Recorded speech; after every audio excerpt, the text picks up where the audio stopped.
কৰ স্লেববোৰ সলনি হৈছে হয় কৰৰ হাৰো সলনি হৈছে আপোনাৰ স্ক্ৰীনত সৰল ভাষাত 0ৰ পৰা 4 লাখলৈকে উপাৰ্জনৰ কোনো কৰ লাভালাভ নাই 4ৰ পৰা 8 লাখলৈ ই হৈছে 5%,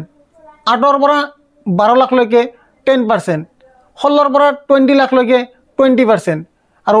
20ৰ পৰা 24 লাখলৈকে 25% আৰু 24 লাখৰ ওপৰত 30% আয়কৰ স্লেব যদি আপোনাৰ দৰমহা 12 লাখলৈকে হয় আপুনি সম্পূৰ্ণ কৰ ৰেহাই লাভ কৰিছে ইয়াৰ অৰ্থ হৈছে আপুনি কোনো আয়কৰ পৰিশোধ কৰিব নালাগে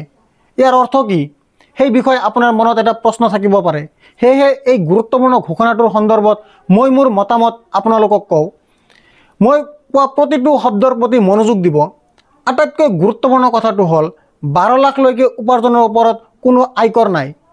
ই অৰ্থনীতিৰ ওপৰত প্ৰচণ্ড প্ৰভাৱ পেলাব পাৰে এইটো কেৱল সাধাৰণ কৰদাতাক হকা দিয়াৰ বাবেই নহয় ইয়াৰ পৰিৱৰ্তে ই মন্থৰ অৰ্থনীতিক উৎসাহ কৰিব পাৰে অৰ্থনীতিবিদসকলে কৈছে যে ভাৰতত চাহিদাৰ অভাৱ আছে মানুহৰ ওপৰত খৰচ কৰিবলৈ অধিক ধন থাকিব লাগে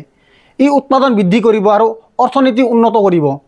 যদি এই কৰ হ্ৰাসৰ সৈতে ক্ষুদ্ৰ ব্যৱসায়বোৰকো সঠিকভাৱে সমৰ্থন কৰা হয় অৰ্থনীতিয়ে এক প্ৰচণ্ড বৃদ্ধি লাভ কৰিব কৃষকসকলে নিম্নতম সমৰ্থন মূল্য সম্পৰ্কে গুৰুত্বপূৰ্ণ ঘোষণাৰ আশা কৰিছিল কিন্তু তেওঁলোক হতাশ হৈছে কৃষকসকলৰ সন্দৰ্ভত চৰকাৰে কি ঘোষণা কৰিছে সেয়াও বিবেচনা কৰা প্ৰয়োজন বাজেটত বিত্তমন্ত্ৰীয়ে কিষাণ ক্ৰেডিট কাৰ্ডৰ সীমা 3 লাখৰ পৰা 5 লাখলৈকে বৃদ্ধি কৰিছে ই কৃষকসকলক সস্তীয়া ঋণ পোৱাত সহায় কৰিব আৰু মই উল্লেখ কৰাৰ দৰে বছৰটোৰ শেষত বিহাৰত নিৰ্বাচন অনুষ্ঠিত হ'ব হেহে যেতিয়া বিত্তমন্ত্ৰী নিৰ্মলা সীতাৰামনে তেওঁৰ বাজেট উপস্থাপন কৰি আছিল তেতিয়া তেওঁ মধুবনী শাৰী পিন্ধি আছিল